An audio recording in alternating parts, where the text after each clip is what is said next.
We have a jam-packed LockedOn Giants podcast for you today, recapping the New York Giants' first training camp practice.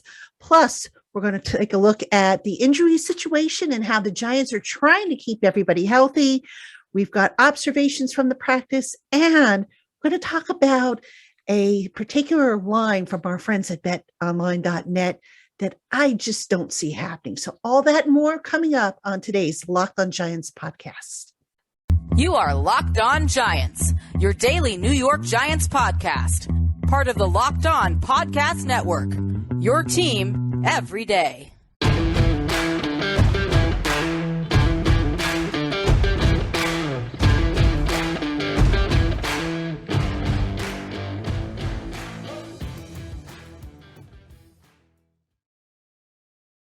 Hello, New York Giant fans, and welcome to another edition of the Locked On Giants podcast, part of the Locked On Podcast family, your team every day. I'm Patricia, and folks, we have made it to training camp, and I am excited. The Giants went through their first training camp practice.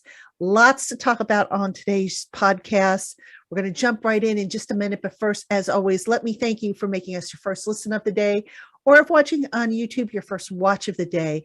And we're going to cover a lot of ground on today's podcast. We've got the recap of General Manager Joe Schoen and head coach Brian Daboll's joint presser. We're going to talk a little bit about the injury situation, what the Giants are trying to do to stay healthy. We're going to talk about some observations I made during training camp, the first practice.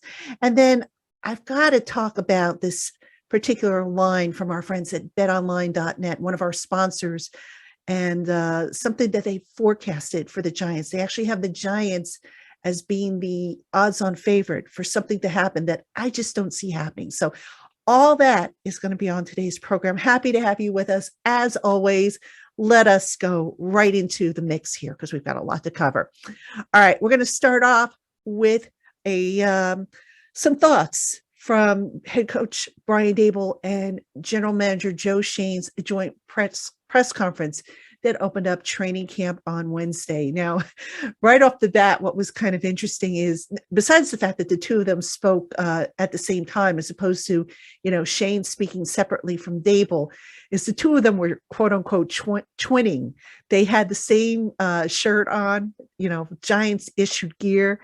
And very powerful statement, I thought, because I've made this observation in the past about how the two of them have gotten up and spoken to the media together. One voice is coming through, all right? So it's not like, the media can ask Schoen one question, and then if he doesn't give them the answer that we like, go back to Daboll and see if Daboll gives us a better answer.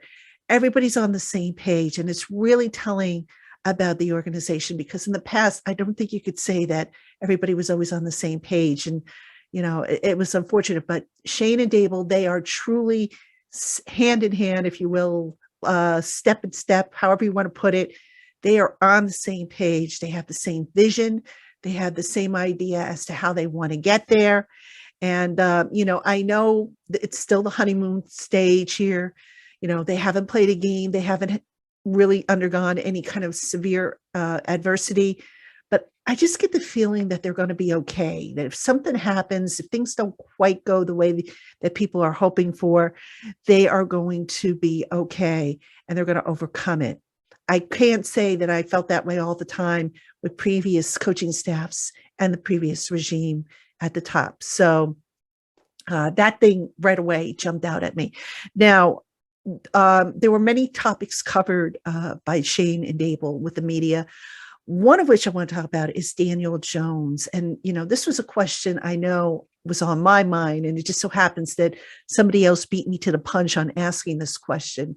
And that is, what does Daniel Jones need to show the Giants in order to convince them that he is indeed their franchise quarterback of the future? And, it's interesting because as I was thinking about asking that question this morning on the drive in, I said to myself, gee, I wonder if Schoen or Daboll would actually answer that question, because to do so, I think, would be to lay down expectations in public that what happens if the kid doesn't meet those expectations? Now you're putting undue pressure on him by saying he's got to do A, B, C, and D. And if he doesn't do that, or if circumstances prevent him from doing that, now you've kind of backed yourself into a corner as to, what you said you want to see. And if you don't see it, now you've kind of backed yourself into a corner, because if you don't, act on what you've said, now you become a liar in the face of, in the court of public opinion. So predictably, Shane and Dable, they were asked that question. Specifically, Shane was asked the question, and he punted on it quite simply. He's like, look, it's our first day here of training camp. We're still getting, to know Daniel. We've only known him for about 6 weeks from the spring. Let's just let things kind of fall into place and see how they go. And I have said many times, because I've gotten this question from you guys and gals a lot. You've asked me, what does Daniel Jones need to show? And quite honestly, it's not about numbers with Daniel. It's about showing progress. It's about showing, can you make right decisions? Can you be a leader? Can you get the team down the field? Can you do all the little things necessary to win games? Those are the intangibles that I think Daniel Jones needs to show. And, the numbers and stuff, that's really not relevant, to be honest with you, because, what happens if he has bad numbers and it's because he lost all of his receivers or his running backs and stuff like that? You can't really blame that on him, So I don't think you can put a number on Daniel Jones and what he has to accomplish as far as touchdowns, passing yardage, all that good stuff. It's just, you don't want to paint yourself into a corner by saying, oh, he's got to throw 25 touchdowns, and then he only throws 20. And it's like, oh, well, you said he's got to throw 25 and he only threw 20. So that means you got to get rid of him, right? No, I totally get what Shane and Dable were trying to do with Daniel Jones, and by punting on the question, really, in retrospect, not unexpected. So that's our answer for the time being. And basically, we're going to have to use our eyes, and we're going to have to use common sense as to whether or not we think Daniel Jones is going to be the guy moving forward. Just like we had to use our eyes and common sense when it came time to figuring out if Daniel Jones was going to have his option year picked up by the team, which of course he didn't.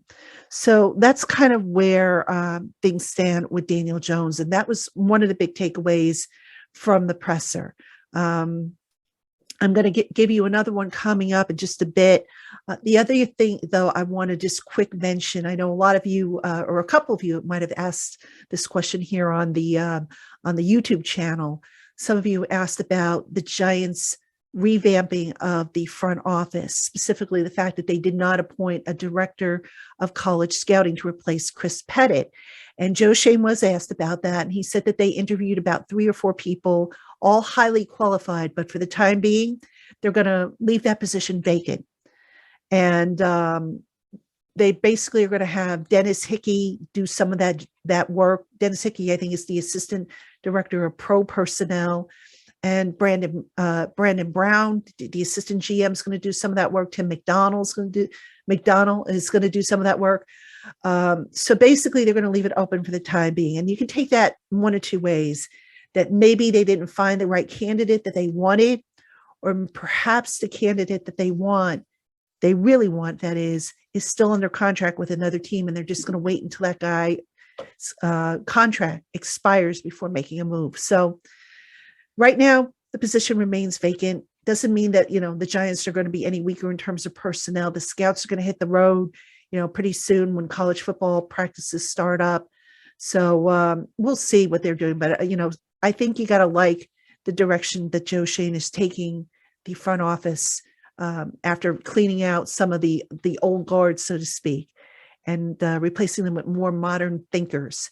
So I have no problem with that. And then one other point I want to mention before we take our quick break, Shane spoke about, or he was asked about the salary cap, and he didn't give an exact number, but he did say that there were about 5 million, actually under 5 million. And the question came up when it was asked if he's going to do any more contract restructurings. And he said, they might, but, with regards to that, folks, they're going to make roster cuts.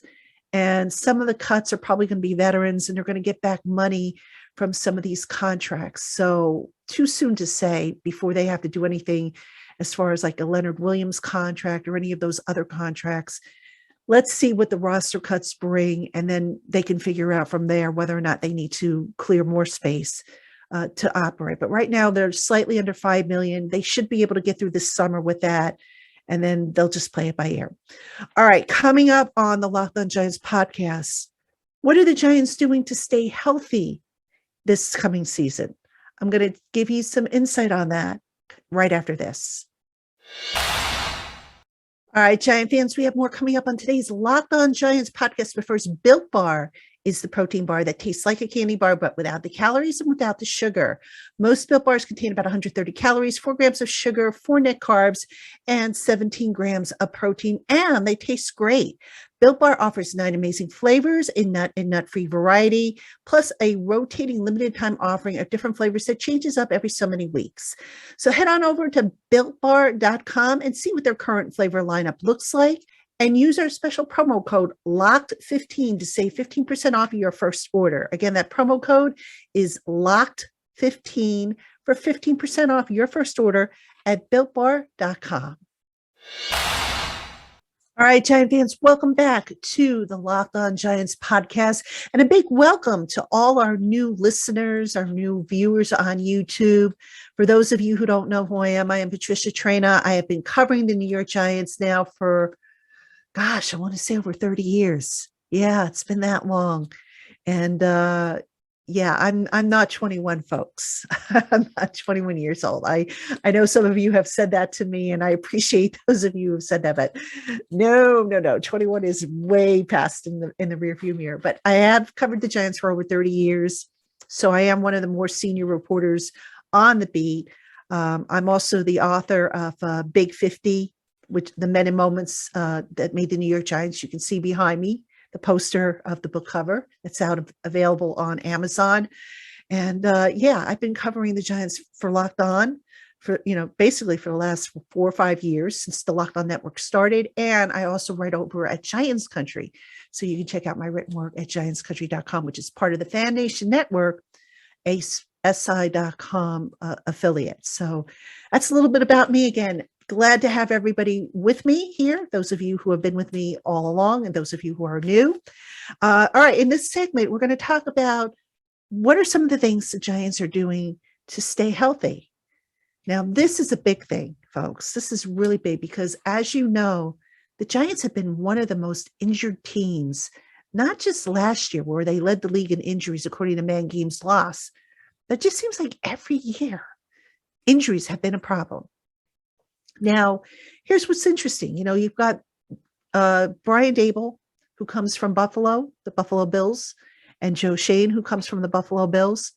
And the Bills basically were one of the least injured teams.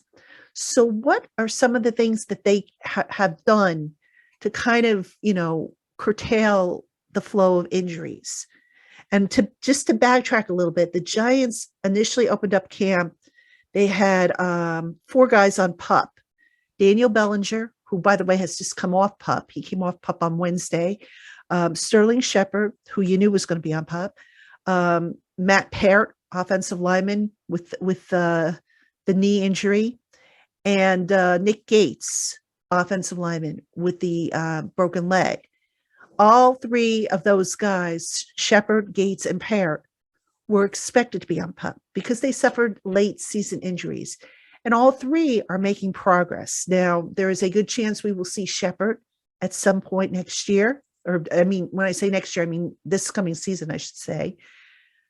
Gates, I don't think we're going to see at all this year. I think they will bring him back. He is in the final year of his contract, but I think we haven't seen the last of Nick Gates. He's making progress, but, just quite not there yet. And Peart, I just think this is going to be a redshirt year for him anyway. So I'm not so sure if we're going to see him at all. Aziz Ogilari is currently on the NFI, non-football injury list. Basically, that means he suffered an injury while working out to get ready for training camp away from the team's facility. So it's really a protection for the Giants if they want to keep that in place, So in other words, the injury didn't happen under the Giants' supervision. So it becomes an NFI designation, and it has to do with protecting the team with payment and all that stuff, which, I don't think they'll have to worry about. But anyway, what are the Giants doing, though, to keep these guys healthy? Now, if you remember in the springtime, the Giants had a lot of guys wearing red medical jerseys. These were guys who were coming off of off-season surgery, injuries, what have you, guys that got injured during the workouts, like Kayvon Thibodeau, who got injured during the OTAs. All those guys ended up in red jerseys. Well, none of those guys ended up on the PUP list, which was a pleasant surprise. And I asked about that. I basically said, look, even though those guys aren't on PUP, you're not going to sit there and, I'm thinking to myself, you're not going to sit there and tell me that they're all 100% and ready to go. Blake Martinez, for example, he's not on PUP. He's able to practice, but he was limited. He didn't do any of the 11-on-11 drills. Same thing with Andrew Thomas, who was limited, did some of the 11-on-11 drills.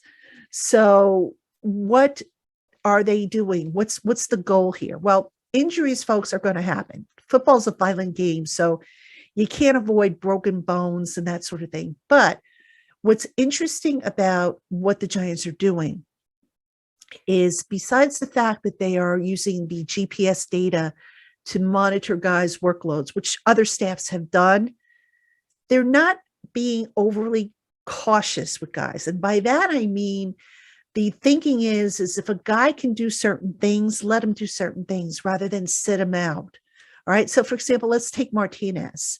Martinez can do specific drills. He can do certain things, just maybe isn't cleared yet to do, go full blast and do team drills.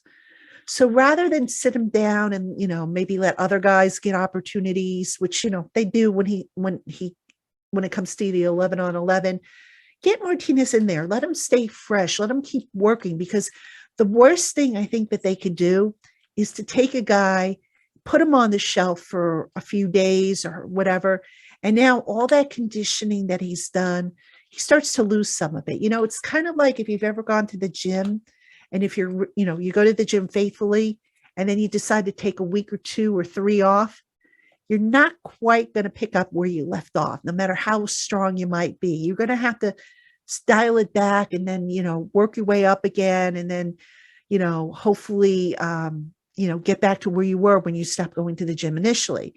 Well, with the Giants, they want to make sure that these guys are doing something, what they can do physically. And that's going to keep them fresh. That's going to keep them, in shape. And hopefully by keeping them in shape, that will avoid things like, especially when these guys get the green light, that will avoid situations where they just hit the ground running and trying to go from 0 to 100 miles an hour and, God forbid, tweak something.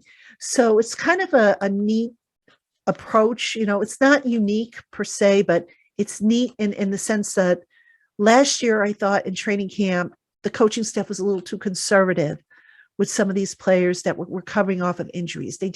They rested guys and they kept telling us, oh, well, if we had a game tomorrow, so-and-so would be able to play. Well, if he's that, if he's ready to play, why not have him do some of the practice stuff besides, doing some of the stuff with the trainers? So you really don't see or haven't seen a lot of these guys working with the trainers. They've been out there doing what they can. And this goes back to the spring. You really didn't see the trainers having like a long line of guys who were trying to, do rehab stuff. Yes, there were some guys, but, you had guys that were out there practicing, doing little things, what they could do to stay fresh, to stay ready. And I just think it's a different approach that the Giants are taking now. Will it pay off? Listen, I know that this is the day 1 of training camp. We've got a long way to go before training camp is over.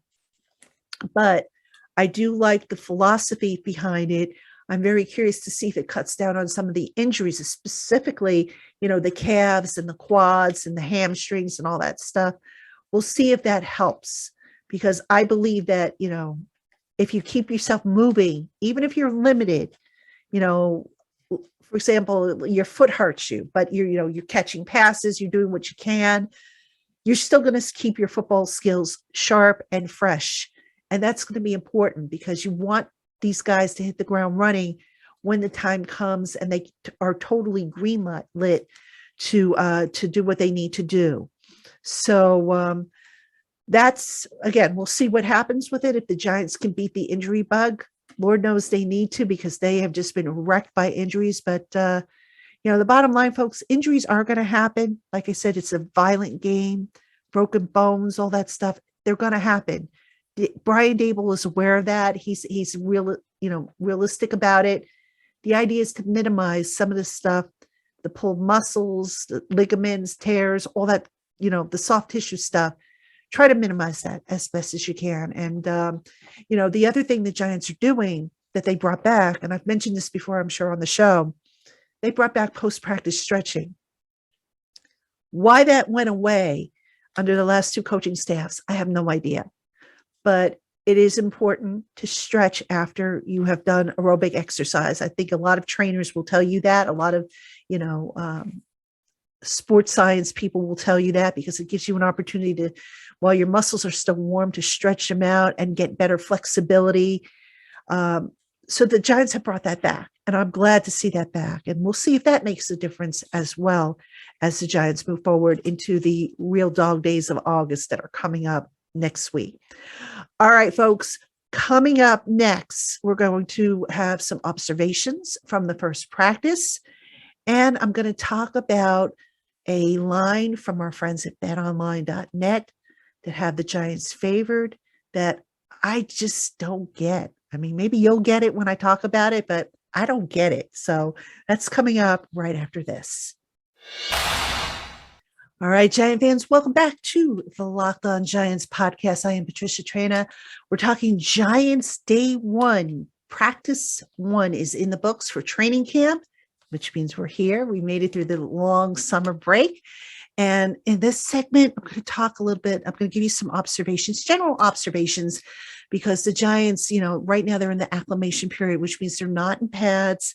So, there's only specific things they're doing for these next several days. First full padded practice is going to be August 1st. So that's when we should really see some exciting action. But I'll give you some observations. And then I've got to talk about this prop from betonline.net. So that's on tap for this particular segment. Again, thank you for joining us. All right. So some observations. These are general observations that I have, nothing specific, because, look, I don't want to get too into who made a touchdown catch, who had a great run. I mean, that's going to vary. So I'm trying to be more broad-based with some of these observations that I'm seeing. And the Giants in this practice today, they work primarily on the red zone. No surprise, right? Because they were just awful. They were ranked 32nd in red zone conversions last year. So probably a good thing that they started there. And I want to just talk a little bit about how the differences in the red zone approach with this offense versus in the past. Ladies and gentlemen, this isn't your grandfather's Giants offense. This offense in the red zone is doing things that I have never seen this team do before. You might have seen Buffalo do it. You might have seen Kansas City do some of it. You might have seen some of the more progressive offenses around the league do it. The Rams, the 49ers, the Dolphins are probably doing some of it. The Giants, in addition to using pre-snap motion, are using all kinds of different creative things. Like, for example, a lot of the plays are going to the outside. The pass plays are going to the outside. So you're seeing fake jet sweeps. You're seeing empty backfields. You're seeing a lot of pre-snap motion where it looks like, for example, Saquon Barkley on one play lined up in the backfield, and then, pre-snap motion. Now all of a sudden he's in the slot.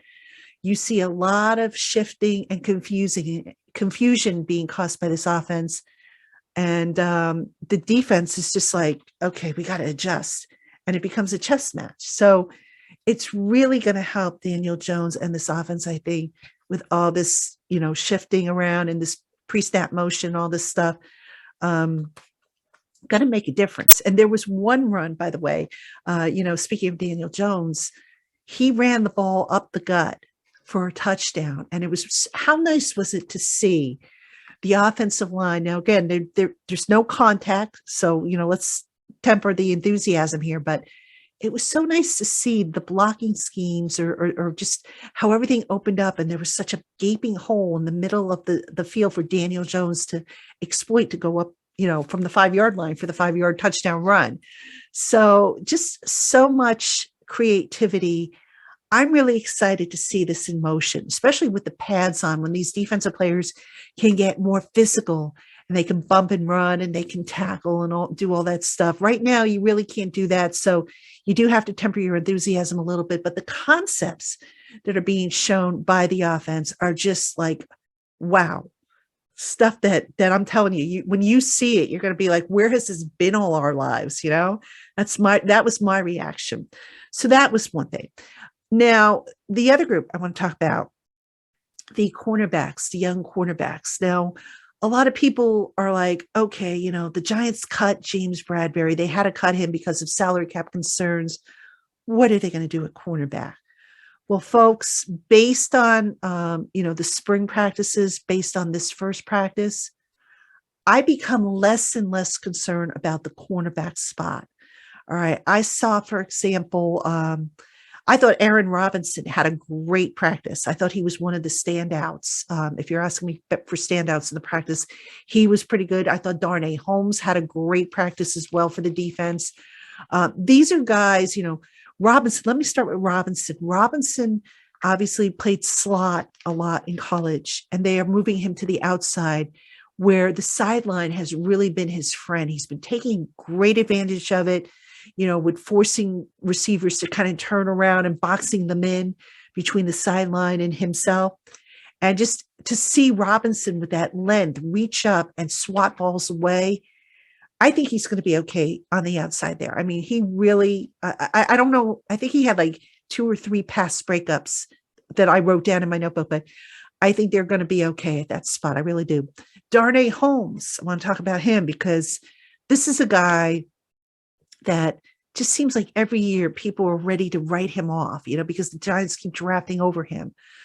I'm not so sure you can write him off just yet.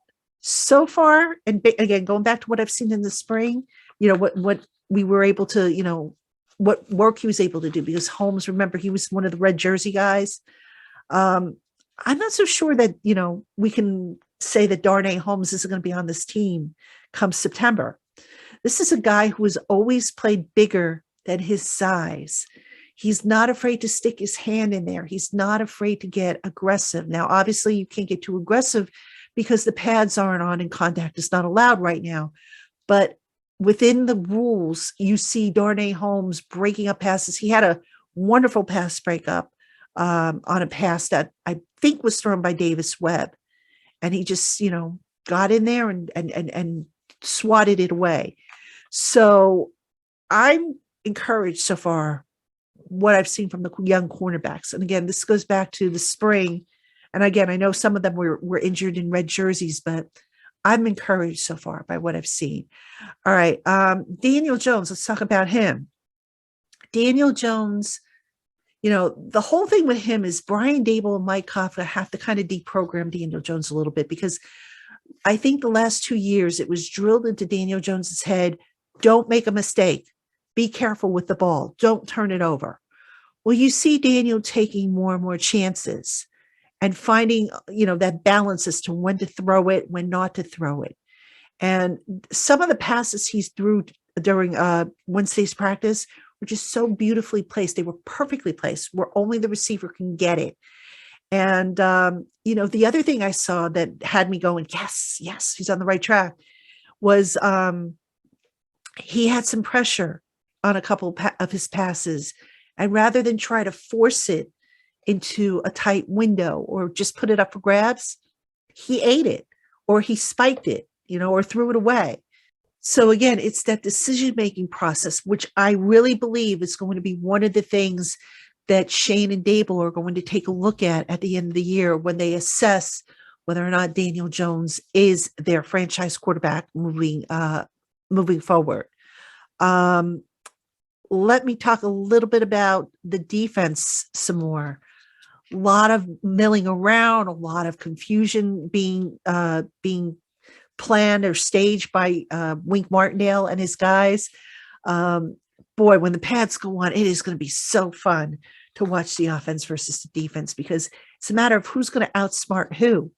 I don't think this is going to be a case necessarily where the defense is going to look better than the offense, which is usually the case early in training camp. So some interesting looks there still to come. Cadarius Tony, let's talk about him, because I know he's another, hot button topic, if you will.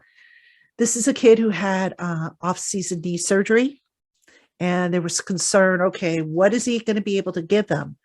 Well, you know what? He took part in the 11-on-11 drills, and he looked pretty good.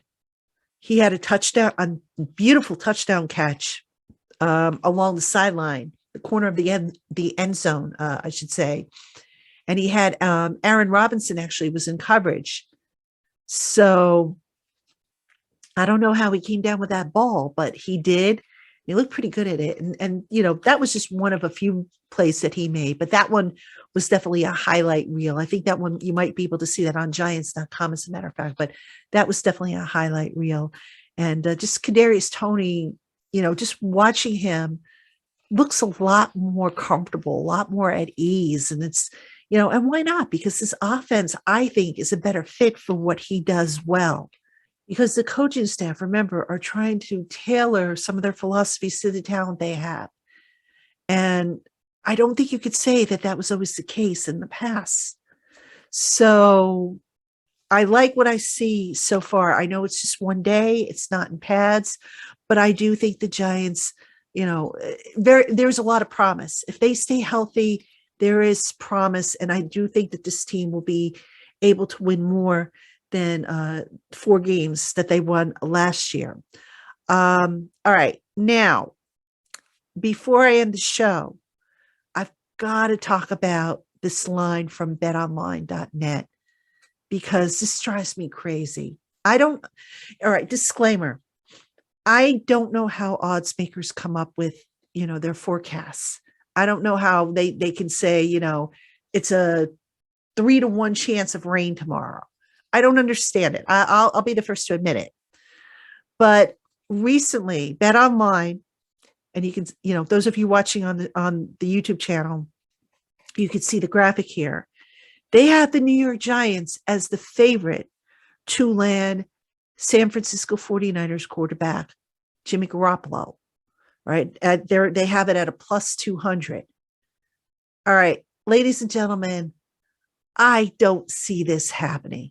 All right, here are the reasons why I think that this, if you're betting, you're looking to bet, here's why I would not touch this bet with a 10-foot pole. All right, number one, Jimmy Garoppolo has an injury history at this point.